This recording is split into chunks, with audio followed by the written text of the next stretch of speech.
warfare and religion don't usually mix.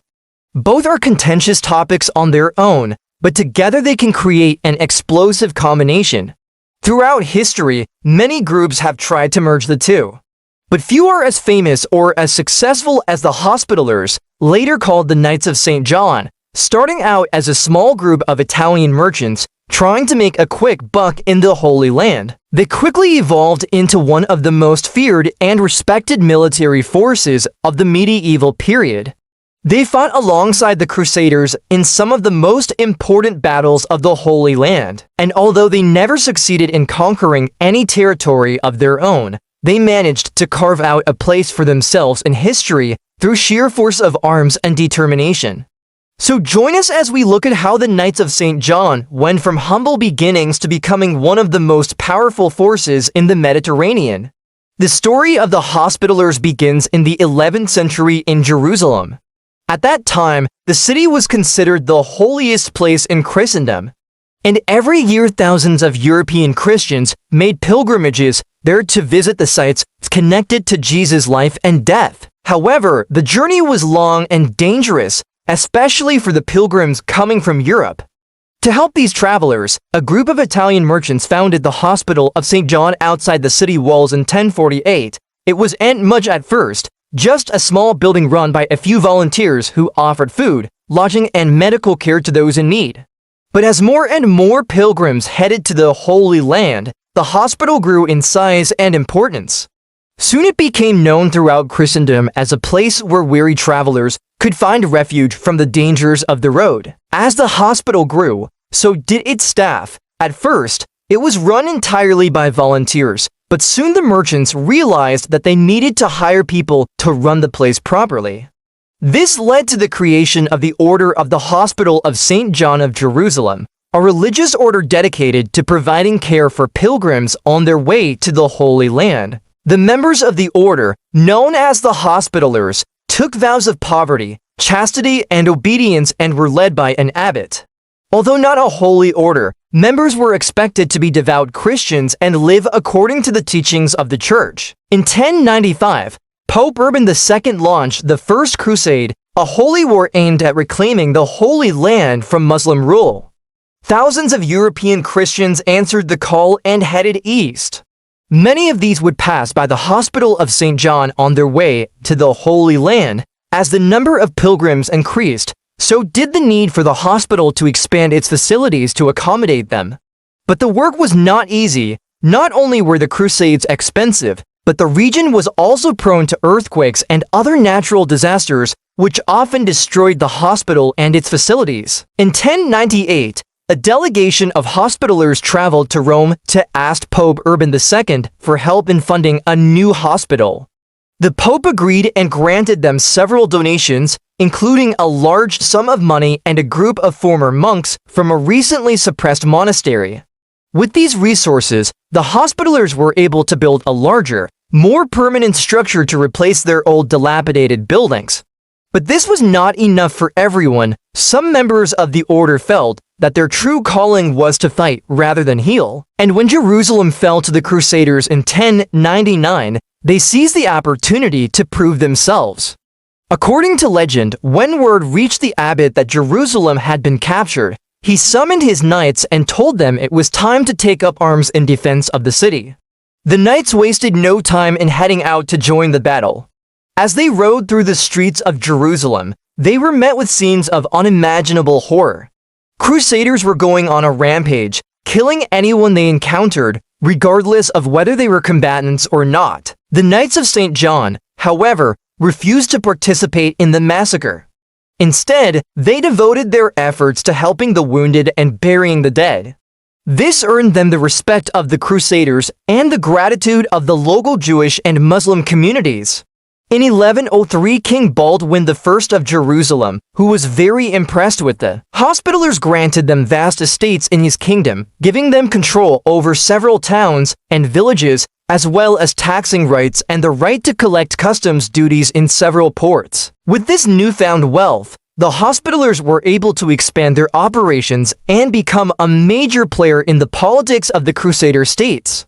They built more hospitals and facilities to care for the sick and wounded, as well as fortified structures to protect pilgrims on their way to the Holy Land. By the middle of the 12th century, the Hospitallers were a well-established military force in the Holy Land, participating in numerous battles against Muslim forces. They were known for their bravery and skill in combat, as well as their dedication to their religious beliefs. Their presence was a stabilizing force in the region and helped to maintain the fragile peace between the Crusaders and the Muslims. During this time, the order's internal structure became more formalized. Originally, the members of the order had been divided into three classes: the servants, the nurses, and the combatants. However, as the order grew in size and importance, a more rigid hierarchy was needed. In 1150, the order was divided into three classes: the clergy, the nobility, and the sergeants. The clergy were the leaders of the order and included the abbot and his assistants. The nobility consisted of the knights and officers who were responsible for the military defense of the order as territories. The sergeants were the foot soldiers who made up the backbone of the order's fighting force. In 1168, King Amalric granted the Hospitallers the title of Knights of St. John, which reflected their growing importance in the Crusader states.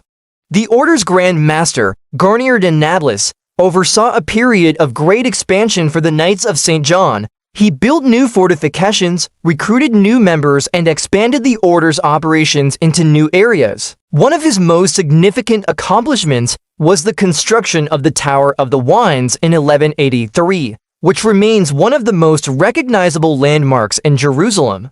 However, despite the order's successes, the situation in the Holy Land was becoming increasingly precarious. In 1187, Saladin recaptured Jerusalem, forcing the Crusaders to flee. This marked a turning point in the history of the Knights of St. John. With the loss of Jerusalem, the order was forced to relocate its headquarters to Acre. The Knights continued to resist Saladin and his successors, but they were ultimately unsuccessful in retaking the city. After the fall of Jerusalem, the Hospitallers, along with other Crusader factions, fought to contain the spread of Ayyubid forces further north. Despite facing setbacks, the Hospitallers remained committed to their mission of defending the Holy Land and protecting pilgrims on their way to the region. In 1291, the Mamluk Sultanate conquered Acre, marking the end of the Crusader presence in the Levant. The Knights of St. John were forced to flee to the island of Cyprus, where they established a new base of operations. From here, they continued to resist the Mamluk and Ottoman forces, but their focus shifted to the Mediterranean Sea in 1303. Pope Clement V granted the Knights of St. John the title of Knights of Rhodes after they took control of the island in 1310. The Knights used the island as a base to launch attacks against the Ottomans and other enemies of Christendom. They also established a system of fortifications that made Rhodes one of the most heavily defended islands in the Mediterranean. Despite their success in Rhodes, the Knights of St. John faced a new challenge in the 15th century when the Ottoman Empire began to grow in power and to expand into the eastern Mediterranean. The Ottomans were a formidable opponent, and the Knights were eventually forced to flee Rhodes in 1522. After being expelled from Rhodes, the Knights sought refuge in various Italian states, including Sicily, Naples, and Savoy. However, they were eventually offered the island of Malta by Emperor Charles V of Spain as a reward for their bravery and service to Christendom. In Malta, the Knights of St. John built a new stronghold and continued their fight against the Ottomans. They played a significant role in defending Europe from the Ottoman threat, and their presence in the Mediterranean helped to maintain the balance of power in the region. The Knights of Malta reached the peak of their power and glory during the 16th century when they successfully defended their island home from a massive Ottoman invasion during the Great Siege of Malta in 1565. This victory established them as heroes of Christendom and earned them the admiration and respect of European powers. However, their golden age did not last forever. As the Ottoman threat declined in the 17th century, the Knights of Malta became less relevant in European politics and their power began to decline. Internal conflicts and rivalries among the European powers also contributed to their diminishing influence. In 1798, Napoleon Bonaparte invaded and occupied Malta, ending the Knights' effective rule over their last remaining territory. Despite their fall from power, the Knights of Malta survived as an order and continued to play a role in European politics into the early 19th century. In 1801, they ceded their rights to Malta to the British Empire and moved their headquarters to Russia. The order was suppressed in 1809, but was revived in 1816 under the leadership of Emperor Francis I of Austria. In the modern era, the Knights of Malta have transitioned from a military order to a humanitarian organization. They provide medical and relief services around the world and maintain their commitment to serving those in need. The order has also played an active role in interfaith dialogue and relations with Muslims and Jews. Today, the Knights of Malta continue to be active in providing humanitarian aid and medical services around the world. They have a diplomatic presence in over 100 countries and are recognized as a sovereign entity by the United Nations. The order's motto, Tu quoque unus, meaning you two are one, reflects their commitment to unity, solidarity, and service to all people regardless of their faith or background. Did you know that the Knights Templar were once a peaceful order devoted to serving pilgrims? Well, not exactly. Today, we're diving into the gripping origins of the Knights Hospitaller, those fierce fighters who evolved from humble beginnings as caregivers for Christian pilgrims. So buckle up because this origin story will leave you spellbound. Our tale begins in the heart of Jerusalem during the late 11th century when the city was under the rule of Muslim leaders. Despite the odds, thousands of European Christians made the pilgrimage to the Church of the Holy Sepulchre, believing it to be Jesus Christ's burial ground. Now, these journeys were no walk in the park. Pilgrims had to brave the elements, wild animals, and run-ins with robbers. And let's not forget the language barrier. Most folks didn't speak Arabic, so communication could be a bit of a hurdle. But their determination to reach the holy site was unwavering. Fast forward to around the year 1070, when a group of devout Benedictine monks noticed the immense challenges faced by these pilgrims. Their numbers were dwindling due to the dangerous conditions and the lack of proper assistance along the way. So these compassionate monks hatched a plan. They decided to establish a hospital near the Church of the Holy Sepulchre. It was a simple idea with a profound purpose: to provide shelter, medical care, and a bit of respite to those on their way to the church. On May 18, 1070, the cornerstone of the hospital was laid, marking the beginning of a remarkable journey. And guess what? A few years later in 1074, the construction was complete. This humble hospital was named the Hospital of St. John, a dedication to St. John the Baptist. The hospital quickly gained prominence as a beacon of hope for European Christians, offering them much-needed aid and comfort during their arduous pilgrimages.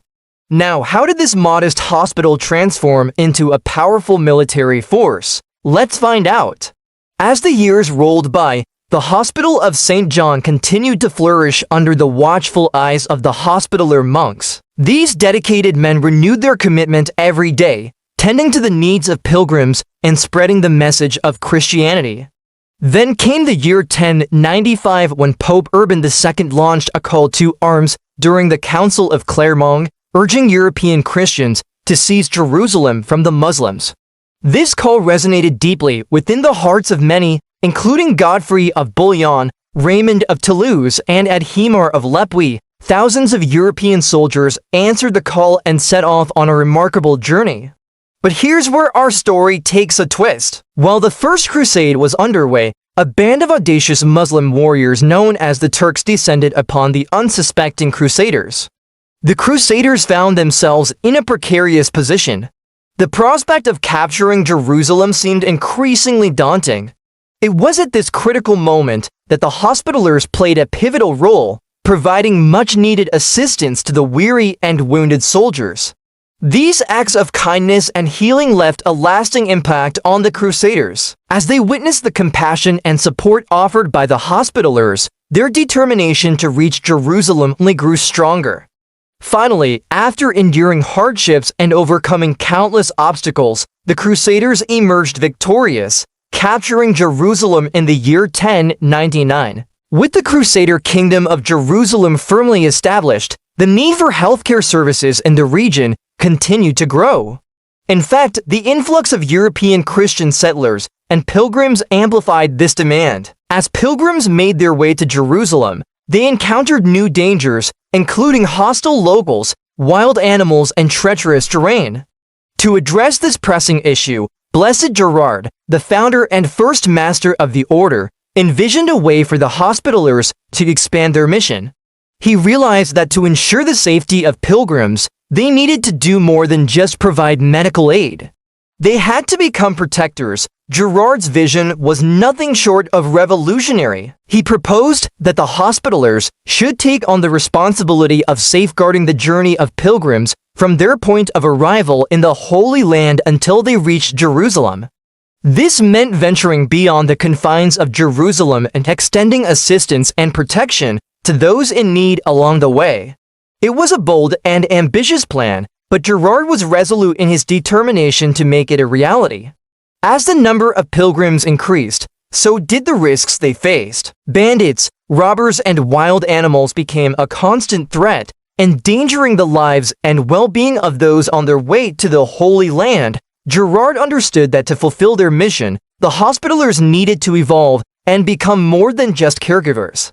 They had to become warriors, too. Thus began the Hospitallers' journey from humble caregivers to fierce protectors. They took up arms and prepared to defend the pilgrims entrusted to their care.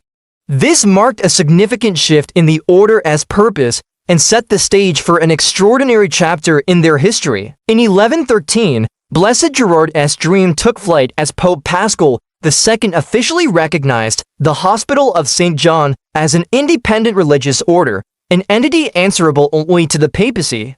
This recognition marked a pivotal moment in the history of the order.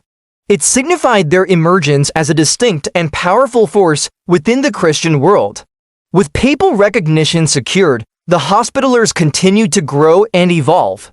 They welcomed individuals from all walks of life, from former knights seeking a new calling to common folk looking to contribute to a greater cause. Gerard's vision encompassed all. He understood that the strength of the order lay not in its differences, but in its unity and diversity. As the Hospitallers flourished, so did the tales of their bravery and compassion. Stories of their heroic deeds spread far and wide, inspiring others to join their ranks. Soon, the order boasted a diverse community of members united by their common purpose of serving pilgrims and defending the Christian presence in the Holy Land. However, their journey was not without its challenges. The volatile political climate of the time and tensions between Christian and Muslim forces often placed the Hospitallers in the eye of the storm. Yet through it all, they stood firm, demonstrating remarkable resilience and adaptability. As the Hospitallers journeyed along ancient paths, they weren't just protecting pilgrims. They were also forging a unique identity for themselves. Each step they took, each encounter they had, contributed to the rich tapestry of their history. They became known not only as fierce defenders, but also as compassionate healers and unwavering protectors of the vulnerable. Meanwhile, back at the Hospital of St. John, the work continued. Despite the absence of some brothers on pilgrimage duty, the remaining members remained steadfast in their commitment to serving the sick and the needy. They understood that while protection on the road was crucial, tending to the sick and wounded in Jerusalem was equally vital. The stark reality of medieval warfare was that injuries and illnesses were as prevalent among soldiers as among civilians. The Hospitallers, now equipped with their martial skills and a deeper understanding of the physical and psychological toll of combat, found themselves playing a vital role on the battlefield. Their presence was a reassuring sight for weary soldiers, a beacon of hope amidst the chaos and bloodshed. The Hospitallers' commitment to alleviating suffering knew no bounds. They treated the wounded with the utmost care, regardless of their social status or religious beliefs. Their acts of kindness and healing became a testament to the true meaning of compassion. Moreover, the Hospitallers' involvement in warfare brought a new dimension to medieval combat. Their participation in battles and sieges showcased the evolving nature of warfare, where strategy, discipline, and medical expertise were becoming increasingly important. And then there were the sieges. Facing the grim realities of medieval warfare, the Hospitallers displayed remarkable resilience and adaptability. When Jerusalem came under siege, they transformed their formidable buildings like the Tower of David and the Church of the Holy Sepulchre into robust fortresses. Within these fortified structures, they defied the odds, holding out against enemy forces for weeks or even months. Their tenacity and courage in the face of adversity became legendary. Furthermore, the Hospitallers played a crucial role in shaping the very landscape of the Crusades.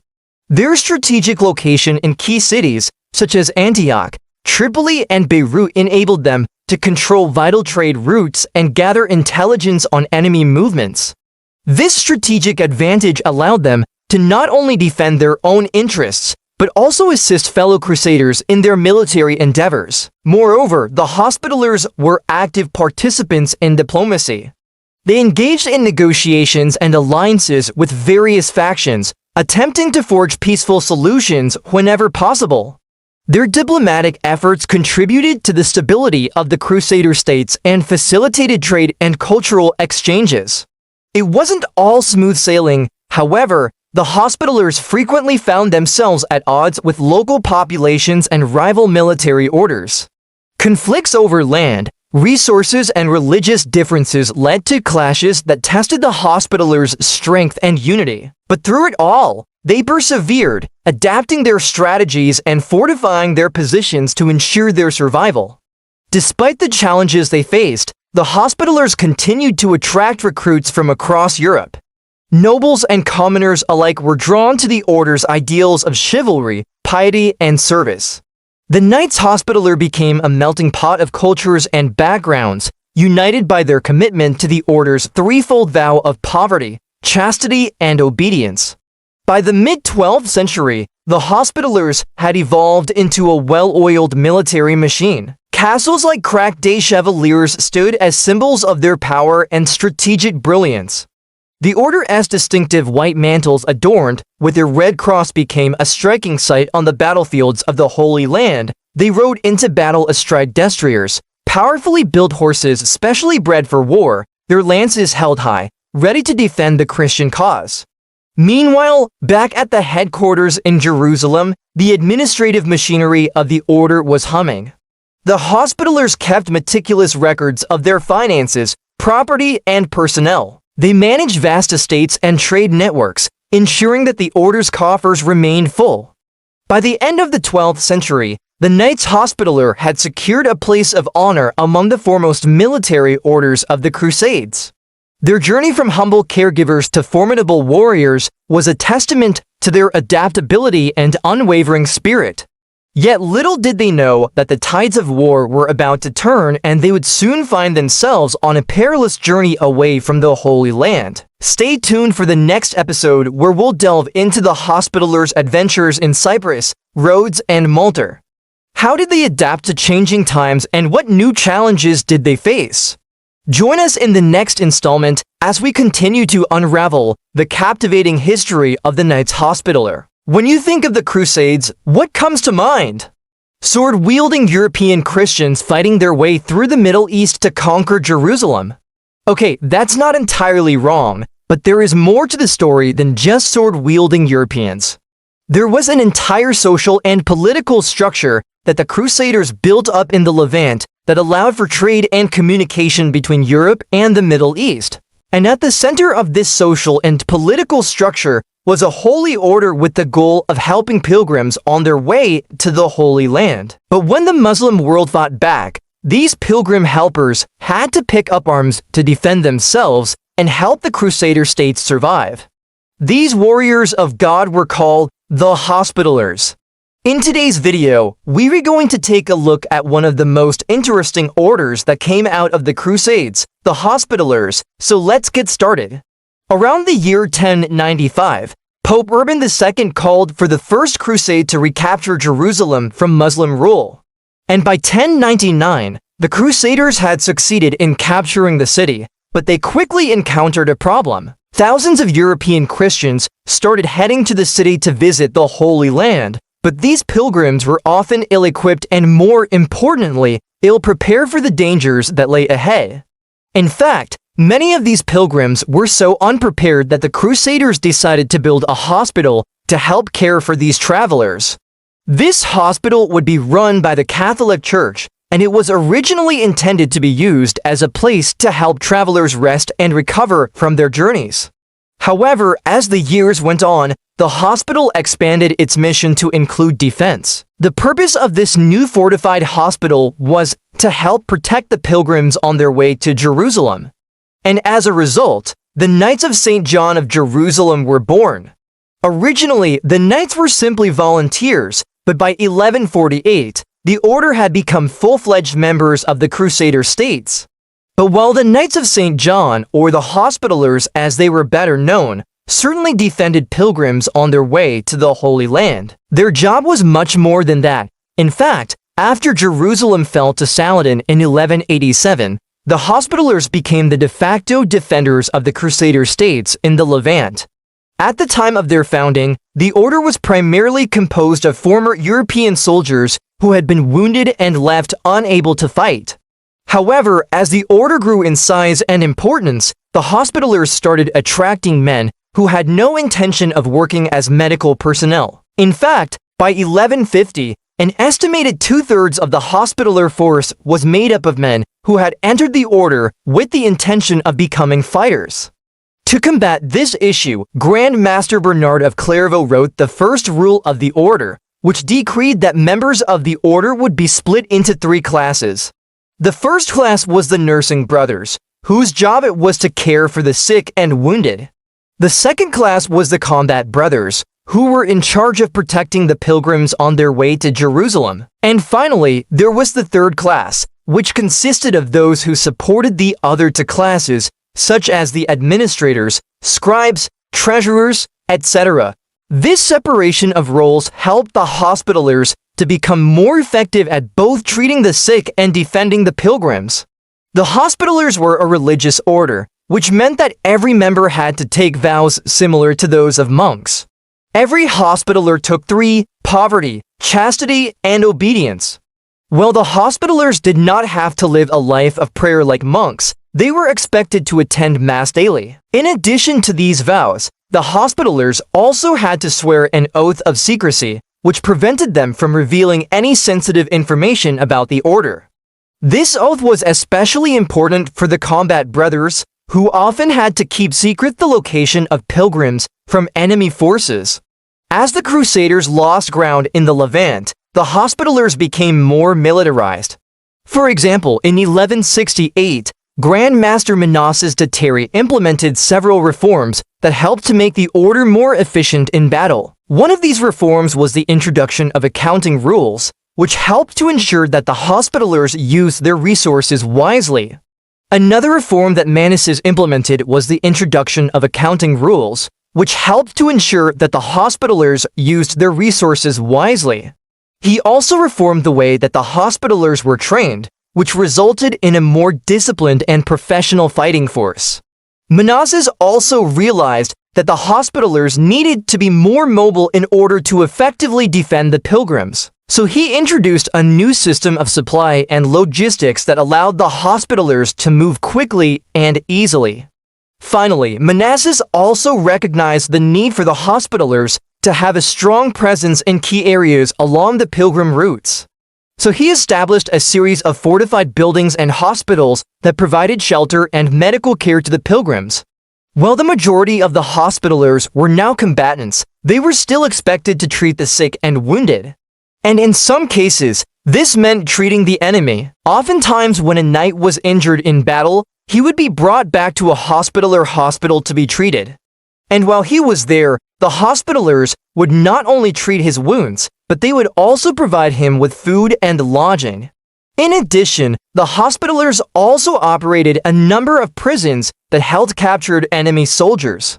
Again, the Hospitallers were expected to treat these prisoners humanely, which meant providing them with food and water, and even allowing them to practice their religion. However, not all of the Hospitallers were stationed in hospitals or along the pilgrim routes. In fact, by the end of the 12th century, the Hospitallers had taken control of several castles and fortresses throughout the Levant. The most important of these was Crac des Chevaliers, which was located in northern Syria. Other important Hospitaller fortresses included Margat, which was located on the coast of modern-day Lebanon, and Safed, which was situated on Mount Carmel. These fortifications were important for two reasons. First, they helped to protect the Crusader states from Muslim attack, and second, they also served as bases from which the Hospitallers could launch their own attacks. For example, in 1183, a Hospitaller force launched an attack on the city of Hama, which was located in present-day Syria. The objective of this attack was to relieve the siege that Saladin had placed on the city of Aleppo. However, the attack failed and the Hospitallers were forced to retreat. The Hospitallers were known for their bravery and skill in battle. They were well-trained and disciplined fighters, and they were often involved in some of the most important battles of the Crusades. For example, the Hospitallers played a key role in the Battle of Hattin in 1187, which resulted in the capture of Jerusalem by Saladin. Although the Hospitallers were defeated in this battle, they continued to resist Saladin's forces, and they played a key role in the defense of the Crusader states in the following years. Despite being a religious order, the Hospitallers were often at war with Muslim forces. This was obviously because they were fighting in the Crusades, but it was also because the Hospitallers were often seen as a threat by the Muslims. The Hospitallers were a well-trained and disciplined fighting force, and they were often involved in some of the most important battles of the Crusades. Because of this, the Muslims saw the Hospitallers as a threat, and they often targeted them for attacks. The Hospitallers, in turn, were prepared for these attacks, and they defended themselves bravely. Even after the fall of Jerusalem in 1187, the Hospitallers continued to resist Saladin's forces, and they played a key role in the defense of the Crusader states in the following years. After the fall of Acre in 1291, the Hospitallers retreated to the island of Rhodes, where they continued to resist the Ottomans. In 1306, Pope Clement V officially recognized the Hospitallers as a sovereign order with its own territory and government. Under the rule of Grand Master Folco Portinari, Rhodes became a flourishing cultural and commercial center. Despite being a small island, Rhodes was strategically located in the eastern Mediterranean, making it an important stop for merchants traveling between Europe and Asia. The Hospitallers also took advantage of their proximity to the Egyptian and Levantan coasts and began to engage in piracy, preying on the ships of their enemies, the Mamluk Sultanate of Egypt and the Kingdom of Cyprus. By the mid-14th century, the Hospitallers controlled much of the western Mediterranean, and they became known as one of the most powerful navies in the region. With the arrival of the Ottoman Turks in the eastern Mediterranean, however, the Hospitallers' power began to decline. By the 15th century, the Ottomans had conquered most of the Byzantine Empire, and they were threatening the independence of Rhodes. In 1480, the Ottomans laid siege to the island, but the Hospitallers were able to hold off the attack. This victory was short-lived, however, as the Ottomans returned in 1522 with a much larger force. After a lengthy siege, the Hospitallers surrendered the island to the Ottomans, and they were forced to flee to the island of Malta, which was a possession of the Spanish Empire. There the Hospitallers continued to resist the Ottomans, and they remained a sovereign order until 1798, when Napoleon Bonaparte seized Malta during his campaign in the Mediterranean. The French occupation of Malta led to the dissolution of the order, and the Hospitallers were incorporated into the French army. The Hospitallers were a fascinating and unique order that played a vital role in the Crusades. They were a religious order that was founded with the purpose of helping pilgrims on their way to the Holy Land, but they quickly evolved into a formidable fighting force that defended the Crusader states against the Muslims. They were brave and skilled fighters who were well-trained and disciplined, and they were also known for their charity and their respect for all people, regardless of their religious beliefs, and why they chose to establish their headquarters in Rhodes and later Malta. But before we begin, Make sure to hit that subscribe button so you never miss any of our exciting episodes. Let's get started.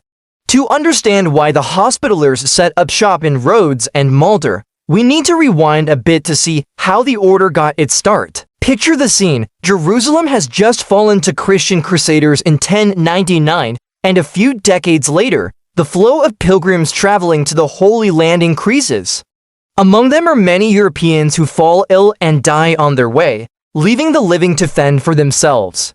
Moved by their plight, some German monks, including a man named Gerard, establish a small hospice to offer food, shelter, and medical aid.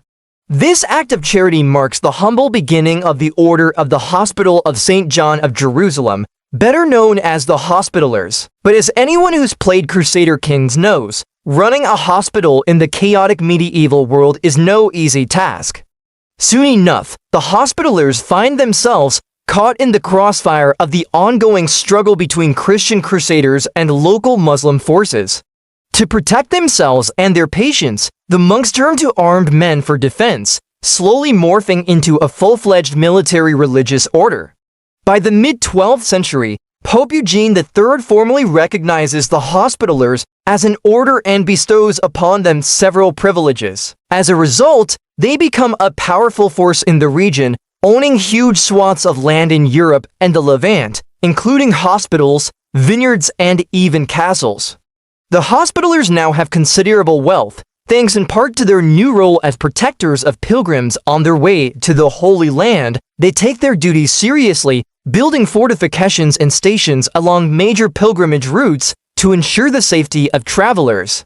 These efforts culminate in a grand fortress at the entrance to the Sea of Galilee. Their reach extends beyond the Levant, as the order establishes a Baltic base in 1202, further solidifying their position as a formidable player in the region.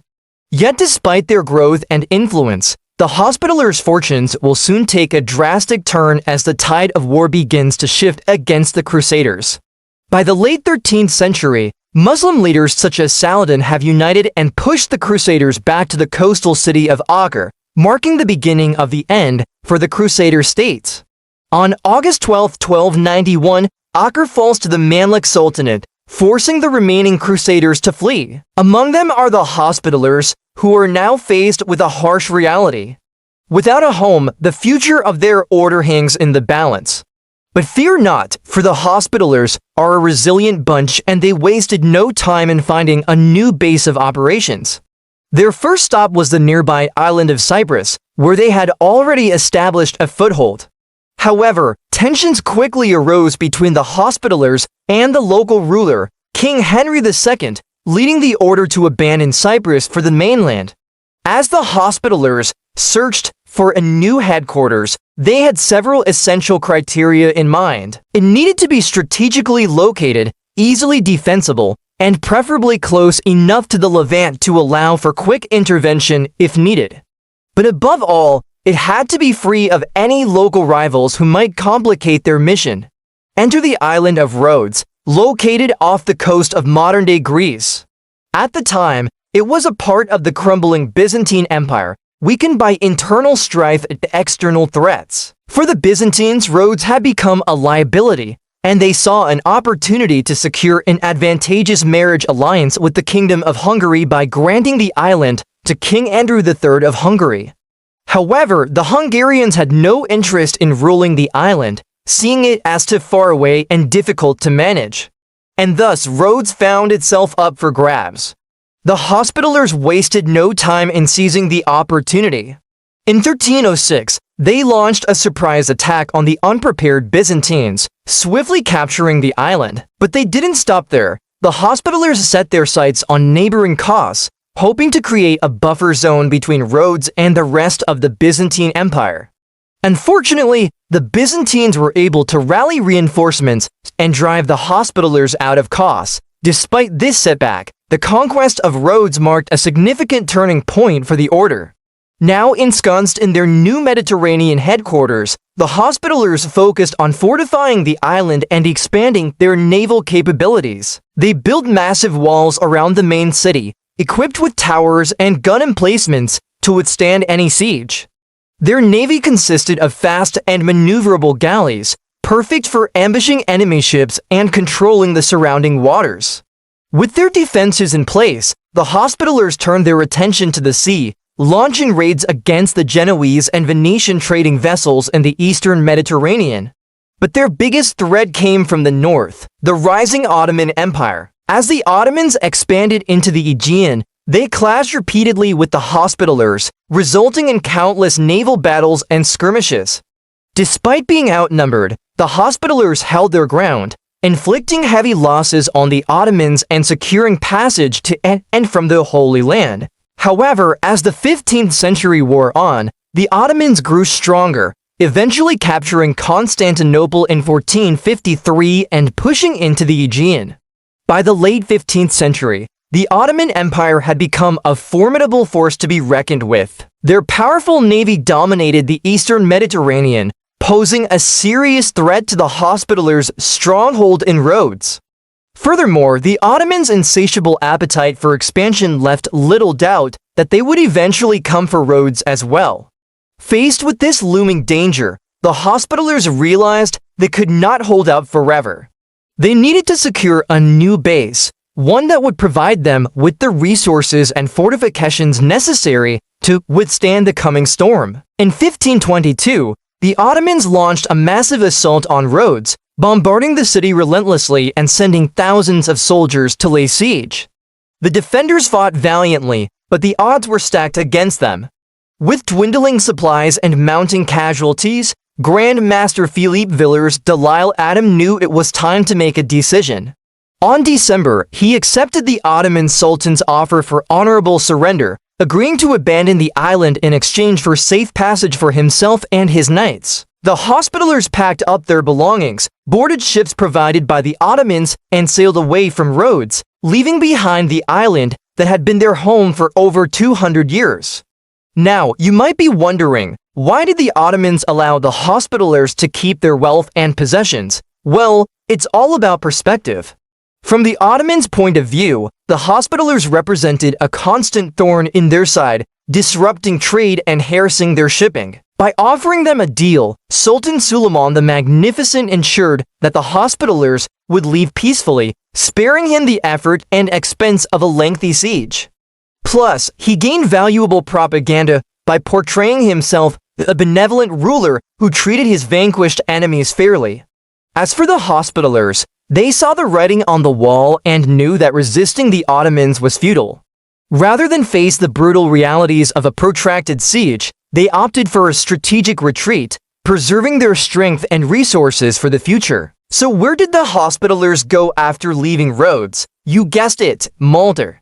With the strategic guidance of Holy Roman Emperor Charles V, the Hospitallers secured the islands of Malta and Gozo, creating a new base of operations from which they could continue their fight against the Ottomans.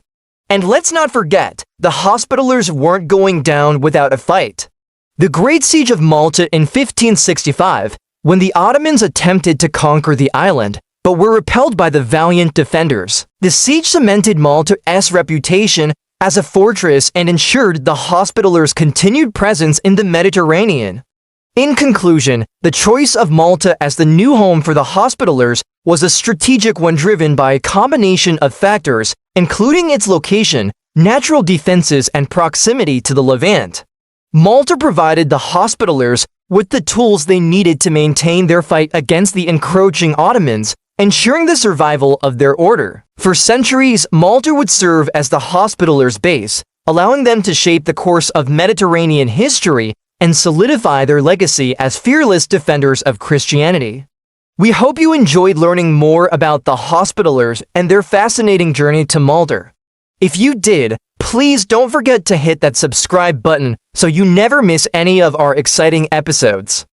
When we hear the word charity, we immediately think of helping others without expecting anything in return. It's all about compassion and kindness, but what if I told you that there was a group that combined charity with armed conflict? A group that fought against enemies and gave back to the community at the same time? You might think this is impossible, but it's not. In today's episode, we will tell you about a group whose members carried out military operations and provided humanitarian assistance. How did they manage both of these things? Was it easy for them, or did they face many problems? Let's find out. Imagine a world full of fights and arguments. Everyone is blaming each other and no one is ready to listen to anyone. There are no rules and everyone does whatever they want. It's like a big mess. And you feel helpless because you can't do anything to fix it. This is exactly how the situation was in the 20th century. Back then, everyone was fighting over pieces of land and no one cared about the people living there. At that time, there was a country called Palestine. This country was very important to three religions: Islam, Christianity, and Judaism. All three religions believed that this land was theirs, so they kept fighting over it. Unfortunately, ordinary people suffered because of this fight. They had to hide in shelters and some even had to leave their homes and become refugees. No one paid any attention to their suffering. The world just watched as innocent people suffered. However, everything changed when a man named Hassan al-Banna appeared. He had a plan to help the Palestinians and he would stop at nothing to achieve his goal. Banna gathered a group of volunteers who shared his dream of helping others. Together they created an organization called the Muslim Brotherhood. Their purpose was to help those who were hiding in shelters during the Israeli bombing. The Muslim Brotherhood didn't just hand out food and water. They also helped people get back on their feet after the bombings. They built shelters, schools, and even clinics. Slowly but surely, they won the trust of the Palestinian people. They became symbols of hope in a hopeless situation. But their good deeds did not go unnoticed. The Egyptian government became suspicious of them and started watching their every move. Hassan al-Banna knew that they couldn't keep doing their work openly, so he came up with a new plan. He decided to create a separate organization that would secretly help Palestinians. That's how the Services and Charity Organization was born. It seemed like a great idea, but there was a problem. How could they collect money for their secret missions? At first, Hattin didn't know, but soon he met a man named Sayyid Qutb. Qutb had a lot of influence among the wealthy Muslims and he agreed to help them collect money. With the help of Qutb, the organization quickly began to grow and soon had enough money to carry out its missions. But the organization's activities did not end there. They opened soup kitchens, distributed clothes, and even launched a newspaper. Thanks to their efforts, many families had a roof over their heads and food on their tables. But don't forget, this is a story about a secret organization.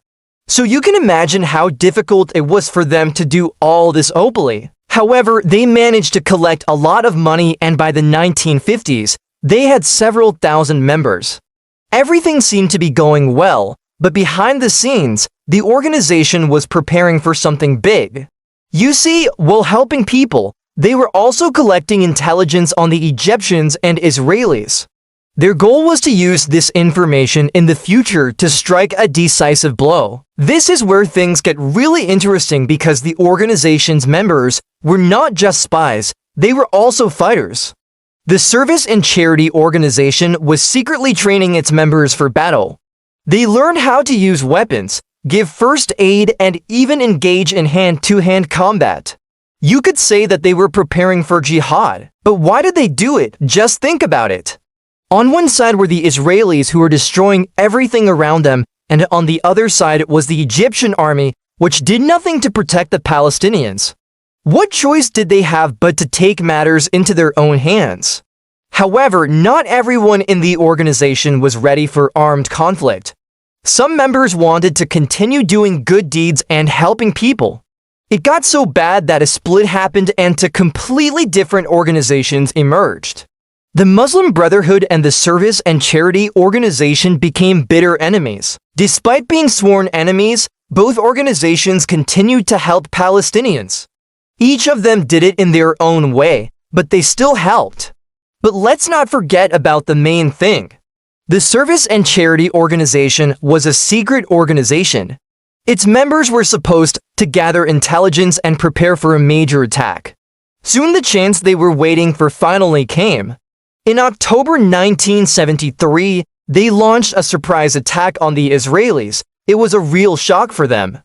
After that, there was a period of calm and the hostilities stopped, but not for long. In 1982, Israel invaded Lebanon. It was a real disaster. Many people had to flee their homes and become refugees once again. The service and charity organization quickly responded to this tragedy. It sent food, medicine, and clothes to those in need. Thanks to this organization, thousands of people survived during the war. But that's not all. The service and charity organization took a very active part in the fighting. Its members provided medical assistance to the wounded, transported them to hospitals, and even participated directly in the battles. Moreover, they protected civilians from harm and prevented looting. Overall, the service and charity organization helped a lot of people during that war. It showed the whole world that it's not just a charitable organization, but a true force for good.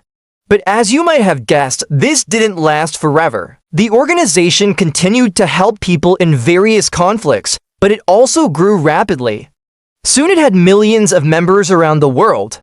With such a large number of people, it was impossible to control all of them. Some of the organization's members went too far and committed terrible things. For example, in 2004, a bomb exploded in a market in Baghdad, Iraq. It killed more than 100 people and injured hundreds more. Who was behind this attack? The radical members of the service and charity organization. They wanted to get rid of the Americans in Iraq and they didn't care who they killed. After this incident, the organization's reputation was ruined. Many countries began to call it a terrorist organization. The service and charity organization tried to change, but it was too late. People no longer trusted them. And yet, despite all the accusations and bans, the organization continued its activities. It opened schools, hospitals, and mosques and continued to provide assistance to those in need. They didn't care what people said about them. They knew they were doing the right thing. However, their history shows us that not everything is black and white. Sometimes, even those who seem to be angels can do terrible things. Well, now let me ask you a question. Do you think the service and charity organization was just a bunch of terrorists, or did they really help a lot of people? Share your thoughts in the comments. We would love to hear your opinion. The activities of the service and charity organization had a significant impact on modern conflicts. It showed the world that in addition to military actions, there should also be humanitarian aid. Because of this organization, many people began to think that war and mercy can go hand in hand. But of course, not everyone agreed with this idea. Many people believed that the service and charity organization was deceiving everyone and using civilians as a shield.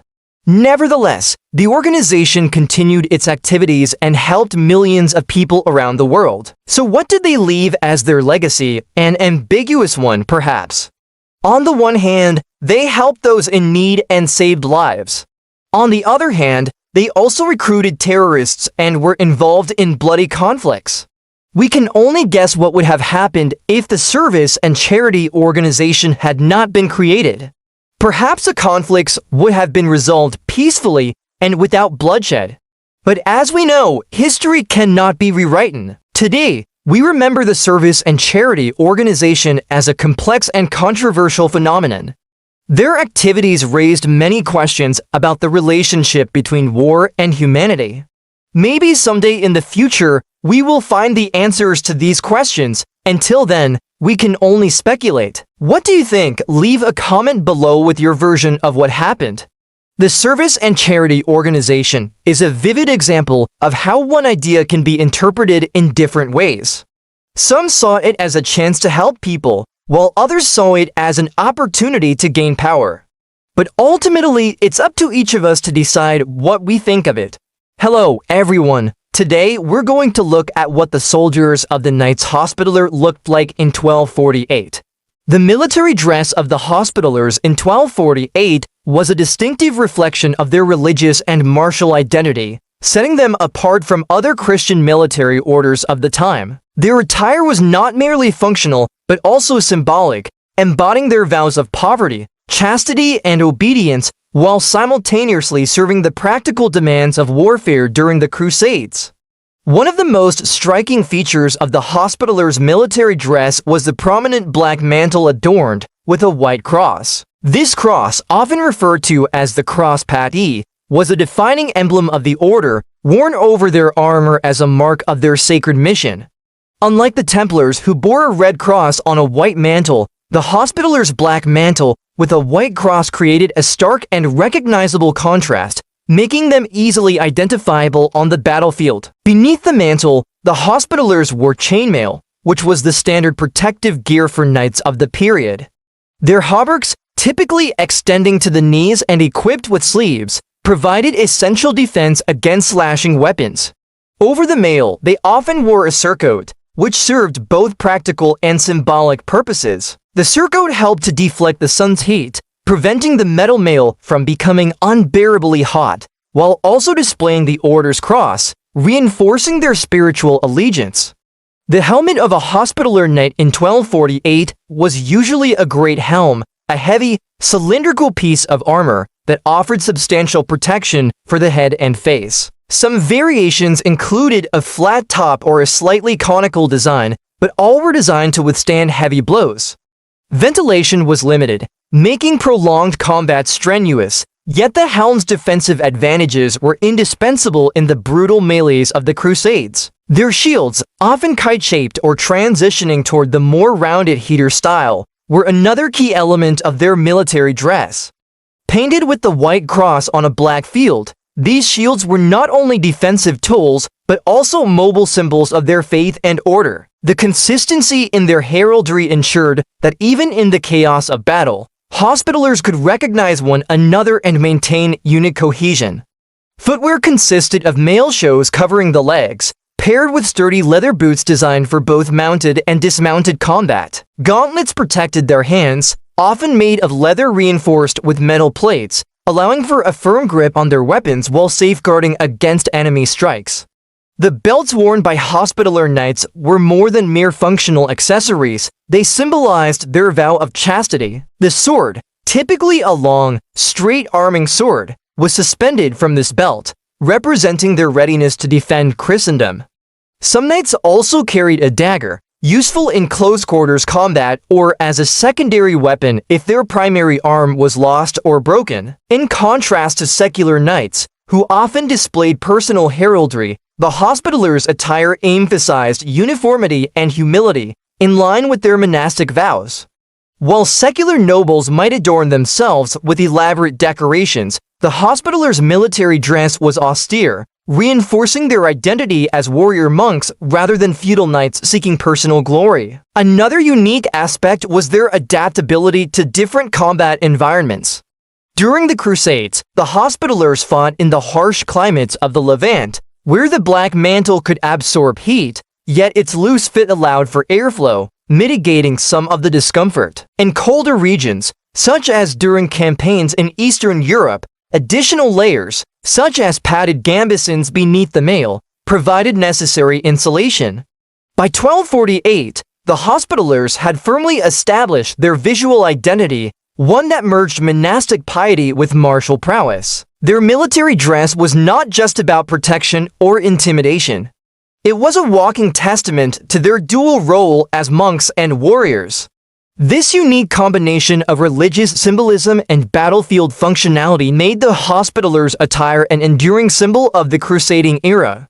The Hospitallers' military dress in 1248 was a compelling blend of practicality, symbolism, and adaptation. Their attire, with its distinct black mantle bearing the white cross, set them apart as an elite Christian military order during a time when religious fervor and martial duty were intertwined.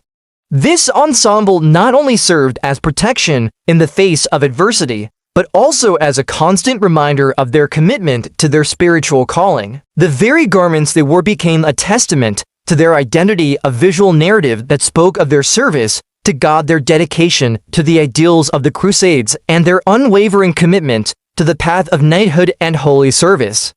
Thank you for watching today. If you enjoyed the video, please consider giving us a like and subscribing so you never miss an upload. And if you want to support the channel even further, consider becoming a patron where you can watch each video before it goes live without any ads.